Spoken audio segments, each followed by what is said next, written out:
Hey everyone. So I'm really excited to share with you an extract of a conversation I had recently with Lisa. And in this conversation, Lisa talks about the moment where things really started to turn around for her in her recovery. So I hope you find it interesting and insightful. And as always, feel free to leave any comments or thoughts in the section below. My grandmother, she died in March, and it was really hard. Just seeing her dead and so silent, and she wasn't breathing. And I know because she was dead, but it was just so strange because she'd been like the most alive person. She was always, yeah, talking and caring for other people, and she was smiling and laughing, and yeah. Anyway, so it was really tough seeing her so silent. And it was really hard seeing her coffin down in the ground. And yeah, it was tough. So um, my grandfather said to me when it was just chaos and everybody was sad and I was missing her, and he said that it's not her that is in the coffin and laying under the ground, it's the body that she used. And to be honest, I didn't think any of it at first. I was like, yeah, sure, it was her body. I mean, I know that it's her body. Yeah. But then actually, it wasn't until after like a few weeks I was thinking about her. And I just realized what he had said, that it was her body. It was not her that was in the coffin. Um, and I realized that what that means, like for me, I am not my body. My body is something that I use to live.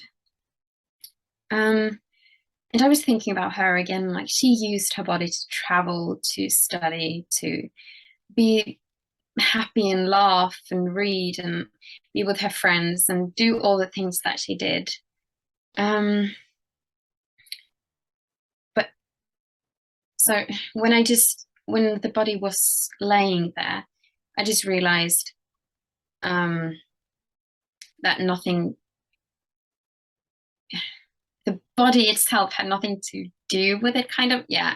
Mm. So, and I was thinking that all the things that I want to do, um, I don't want to kind of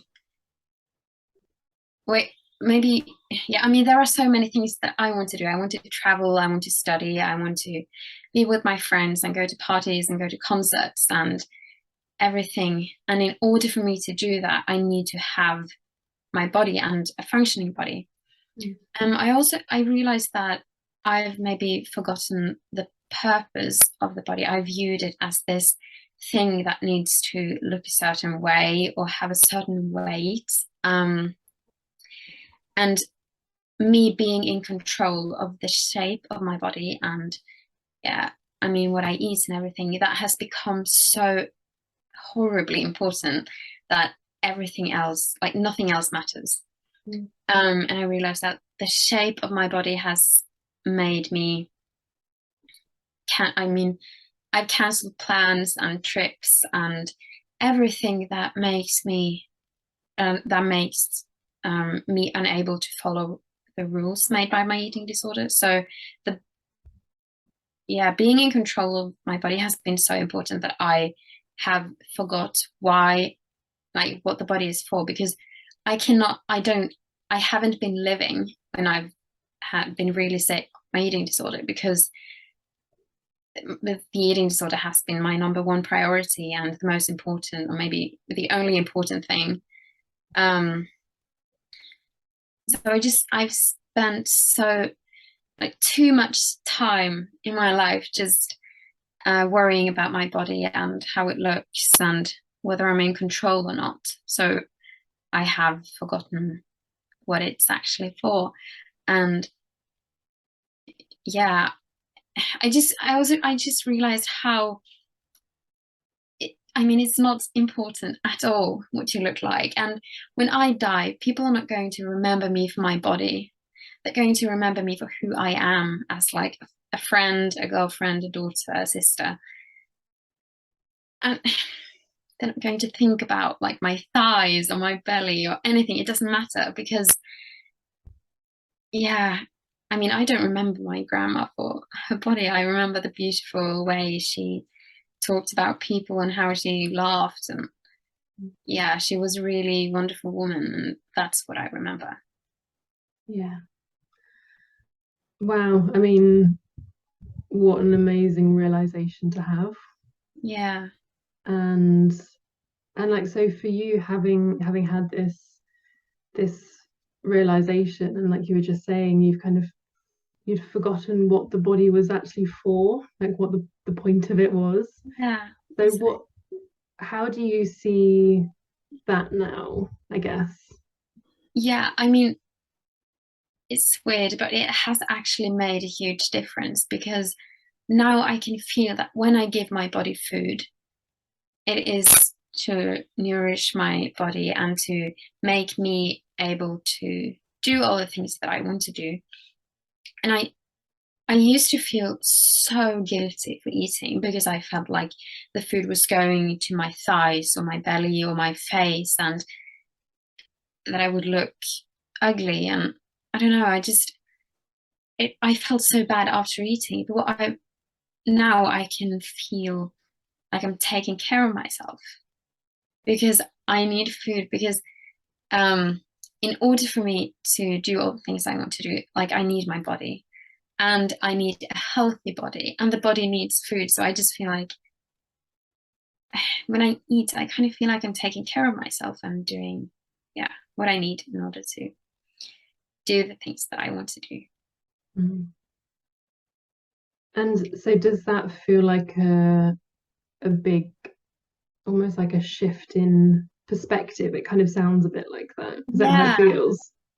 yeah, that's exactly how it feels because now the body is, I think of my body as something that is like my friend is going to help me and allow me to do the things I want to do. I'm not going to kind of destroy my life or cancel all plans and things that I want to do because my body is not pretty enough. Now I view it as, yeah, a friend, a necessity. Mm. And how did that compare to before? Um, I used to be, I mean, the eating disorder and being in control and being in control of what my body looks like, following its rules, and my body being a certain way was so, it has been so important for me for a very long time. And when that has been my number one priority, it has been my number one priority. And I've cancelled concerts and trips and plans and parties and everything that I want to do, I have cancelled because my body hasn't looked the right way. Um, and I just, yeah, I've just been thinking about it the complete opposite way. Mm. Yeah.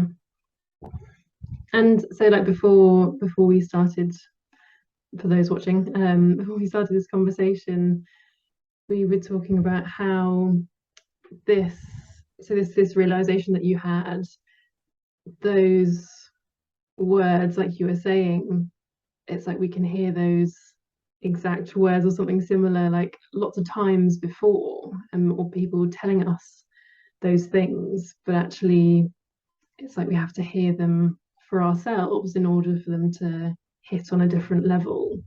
And I just wondered, do you have any, I don't know, any idea of like what it was about that particular moment or this particular time when you heard those words that enabled them to hit different?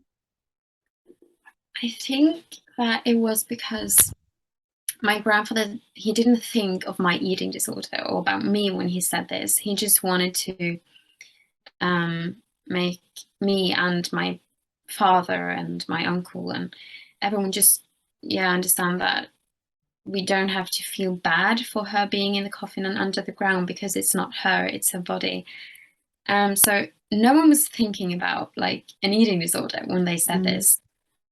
this is just my own thinking, and I think that's part of it, because it wasn't like a nurse telling me, you need to eat, Lisa, because you need to have food to live.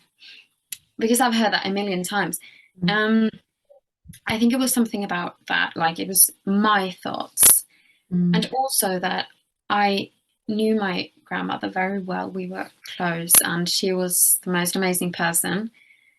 And I just realized how her body, like how her body looked. It didn't matter at all to me, and I didn't like her more or less because of the way she looked. Yeah, so I think it was partly because it was my own thinking about this topic. It wasn't meant for me, and also that it was about somebody I was close to and who I knew and loved very much. Yeah, and it's, I find that so fascinating how it can, like we've just been, yeah, exactly what we've just been saying, like it's, we can hear something, we could be told something 1,000 times, but actually when we kind of need to see it for ourselves or hear it, like you were saying, from your own thoughts. And I guess, yeah, having a personal connection with your grandma was maybe what was needed for you to, I guess, hear that in that moment. Yeah. What do you, what kind of knock-on effect do you feel like this is then having, or I guess on, because there are so many different elements to the eating disorder, like all the thoughts and behaviors and all of that, and the feelings and everything that kind of goes with it. Does it feel like it's having a bit of a ripple effect? Yes, because I've listened to the eating disorder for a very long time, not second guessing anything that it said. But now I realize that one of the things that, one of like the core things of the elements of the eating disorder, which is that my body needs to look a certain way. When I kind of now realize that this is wrong, like one of the most important things that my eating disorder is based on is now proven to be wrong. I think that's a really important part, and it makes me question like other things that the eating disorder says, because I know that this thing is not true, and it's, the eating disorder has been wrong. Mm, Yeah. yeah. And what's that like, kind of starting to kind of question some of those other things, like from, I guess, like throughout my recovery, there was an element of it that was almost kind of exciting in a way, because it was like, oh, this is in all kind of adopting that sort of curious mindset. It's like, oh, I wonder if this is as true as it feels, or if this belief is as solid as it actually appears. That kind of curiosity that kind of came with it. Like how are you finding that? I'm finding it really, yeah.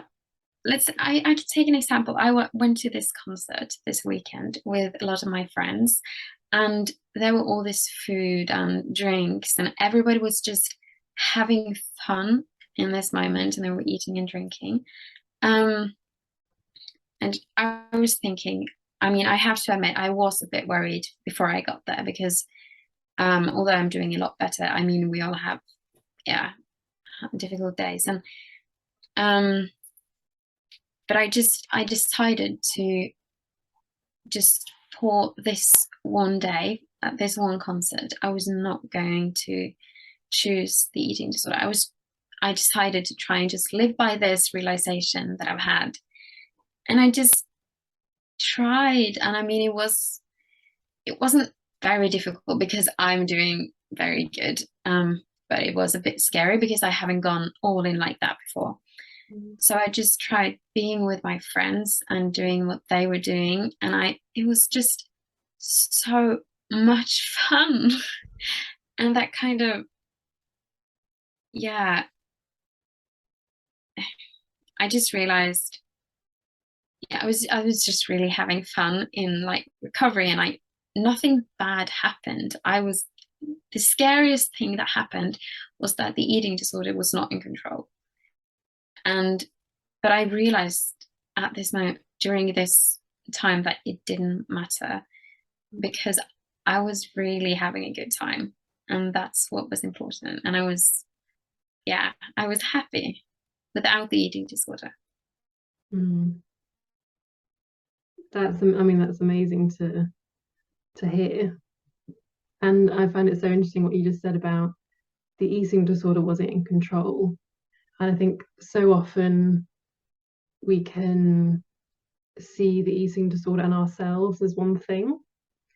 So it can often feel like I'm not in control, whereas actually it's exactly what you just said, that it's the eating disorder that's not in control. Actually, like we always we can always have a say. Like, we have the say. Whereas actually, yeah, I love how you said that. It's like this separation, that actually you were able to do what you wanted. You were able to have fun, be in the moment with your friends. It was the eating disorder, this thing that's not you, that wasn't in control. And like what's that like for you? Do you kind of, I mean, I guess you described it as this kind of separate thing to you. Like what's it like seeing it as this thing that maybe in itself doesn't have control, but not seeing that as you, if that's how you view it? Yeah. It's a really big step for me, actually, because for a very long time I kind of identified as an eating disorder. It was like I lost myself, and I was an eating disorder, and everyone around me kind of confirmed that as well, because everyone was talking about the eating disorder and trying to help me. And I mean, of course, they were trying to help me, and the eating disorder did take a huge part. Yeah, it was like everything in my life was about the eating disorder, but that doesn't mean that I'm not there. But I felt like it, and everybody, yeah, it was. I felt like I was the eating disorder, and I also felt like those eating disorder thoughts, they were mine, and I didn't. I just I was so angry at everyone else because they tried to take away a part, like the biggest part of me. Anyway, I remember very well there was one person who saw me, and just me and the whole me. She didn't see, she saw the eating disorder. I mean, of course, but she didn't think of it as part of me. And it was so good that somebody could find me, because I had lost myself. And then there was like a long period of time when I just slowly realized that I'm actually in here, and I have my own thoughts and feelings and opinions, and maybe the eating disorder is not me. I am actually my own person, and that these eating disorder thoughts can go away. So it's taken a really, really long time, but I'm now 100% certain that I am not an eating disorder. It's just a part of me that is getting smaller. It's not a part of me. I mean, it's not me in any way. It's not me. It's an illness. Yeah. And how does that feel to see that? It feels good. At the same time, I feel kind of sad. Not, I mean, it's amazing. But I feel so sorry for myself, where I used to be, where I was at a place where I couldn't see myself, and I genuinely believed that I was an eating disorder. Mm. And but it's so freeing. Like, I can do whatever I want. I don't need the eating disorder in my life. Um, it's, yeah, it's just making everything worse for me. So, yeah,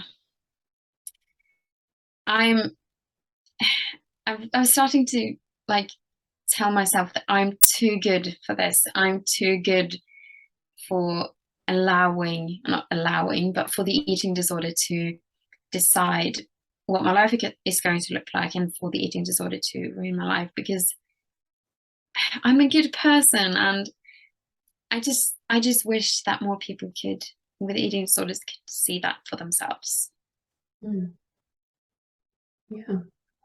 And like the word that is coming to my head is tolerance, and how we like tolerate the eating disorder thoughts, and like it can be really mean, right?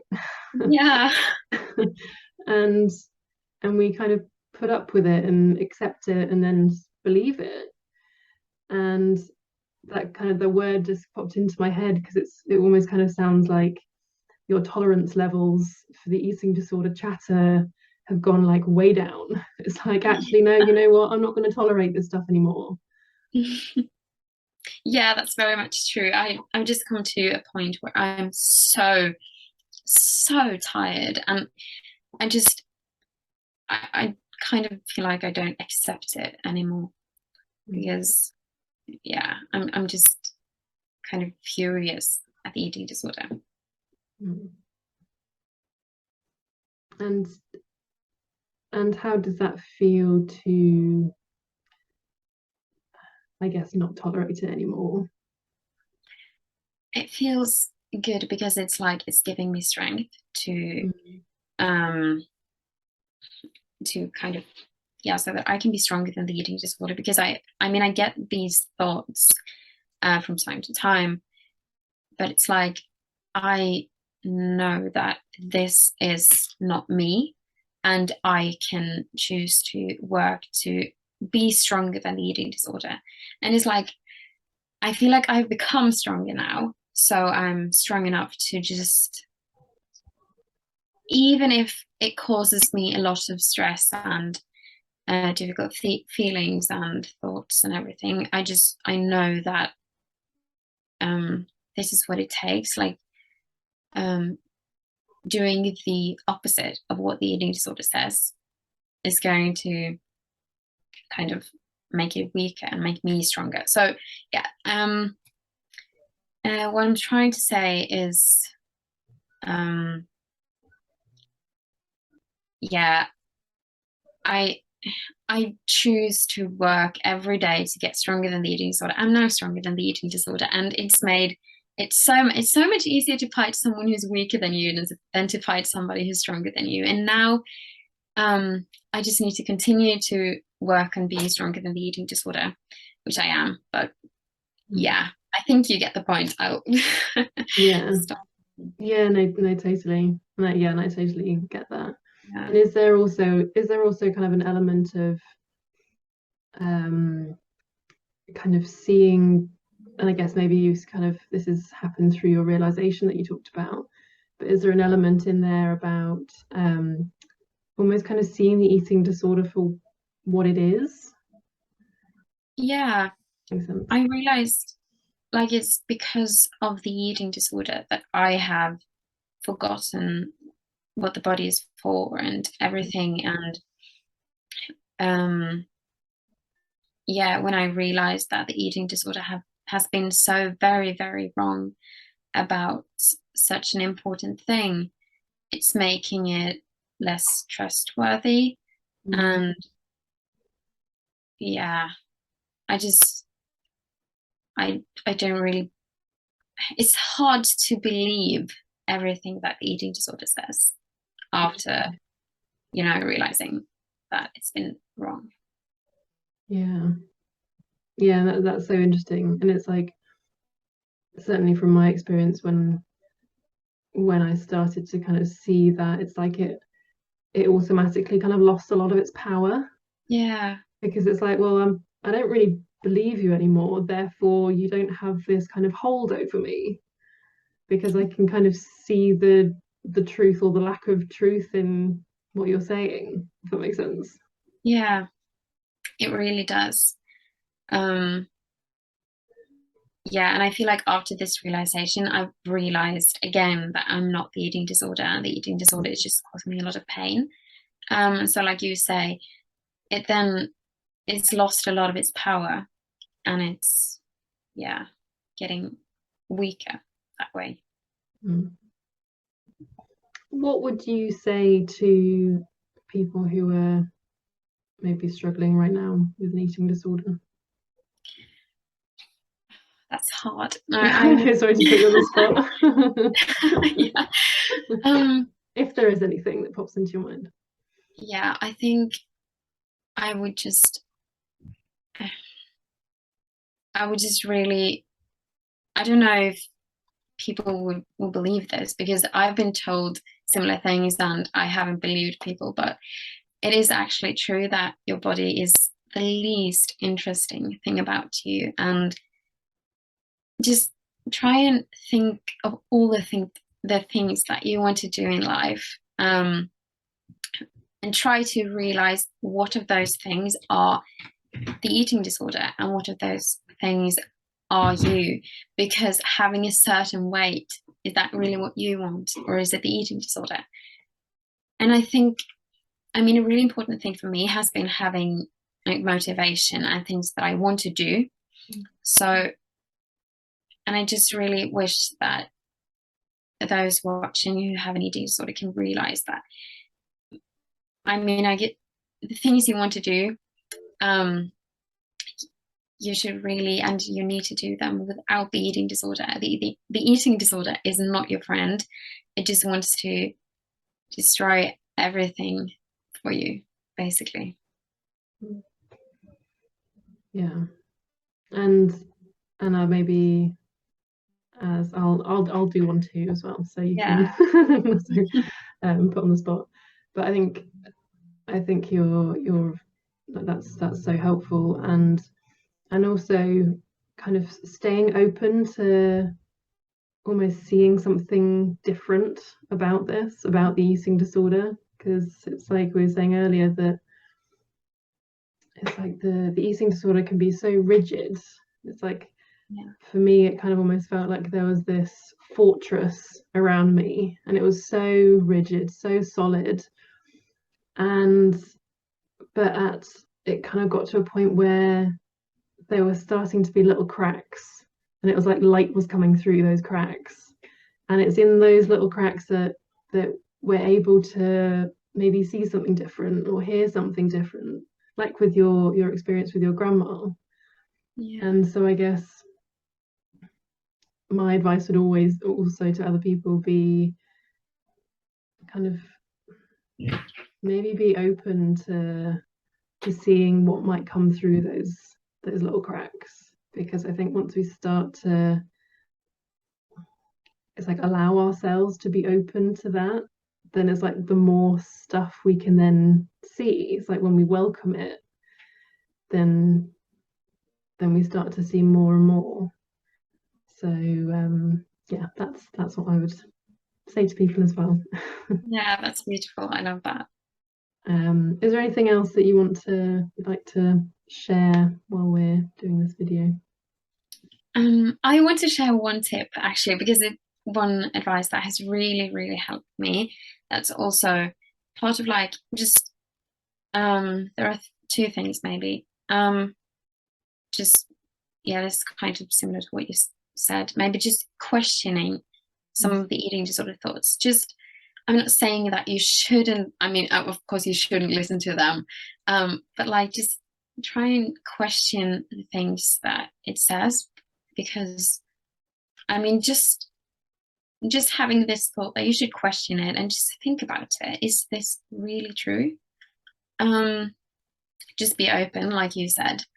And also just one advice, which has helped the eating disorder get weaker. Like for me, it's when you have, when you need to make a choice, for instance, like if you're going to eat this or that, and you probably get like a thought that an eating disorder is an eating disorder thought that you should pick this, for instance. But just try and then do the opposite, regardless of what you really want. Just do the opposite of what the eating disorder wants, because every time you do that, it's getting a little bit weaker, and it's a little bit easier to choose what is not eating disorder. Thank you so much, Lisa. And I hope that everyone watching has found this interesting and useful. I certainly have. So yes, thank you so much, Lisa. And thank you everyone for watching.